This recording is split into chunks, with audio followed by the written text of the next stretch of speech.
बात का पूरी तरह से विरोध करती हूँ, क्योंकि लोकतंत्र केवल अधिकारों पर नहीं चलता, इसकी आधारशिला कर्तव्यों पर भी टिकी है। यदि हर नागरिक ईमानदारी से कानून का पालन करे, दूसरों का सम्मान करे, तो लोकतंत्र सिर्फ एक शासन प्रणाली नहीं बल्कि एक जीवन शैली बन जाती है। हमारे देश में स्वतंत्र न्यायपालिका है जो बिना किसी दबाव के न्याय प्रदान करती है। न्यायपालिका के कई ऐतिहासिक निर्णयों ने यह तय सिद्ध किया है कि भारत में कानूनी व्यवस्था संविधान के अनुरूप चलती है।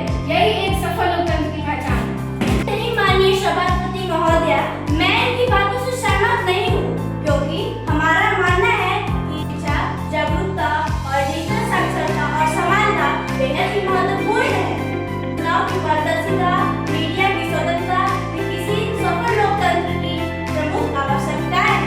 माननीय सभापति महोदया, जैसा कि हम सब जानते हैं, भारत भाषा, संस्कृति, परंपरा और धर्म ये भी हम सब एक साथ रहते हैं। यह एकता में विविधता भारत के लोकतंत्र को अनोखा मानती है।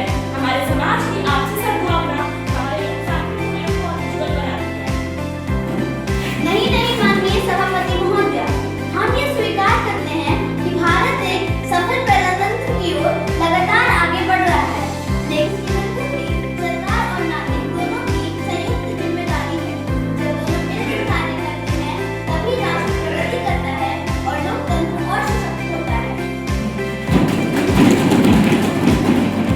माननीय सभापति महोदया, संसद में जनहित के मुद्दों पर खुली चर्चा होती है, कानून बनाए जाते हैं और देश के भविष्य की दिशा तय होती है। यह लोकतांत्रिक व्यवस्था को और प्रभावी बनाता है। सशक्त संसद, जागरूक नागरिक, स्वतंत्र संस्थाएं और नियमित चुनाव ये सब मिलकर सिद्ध करते हैं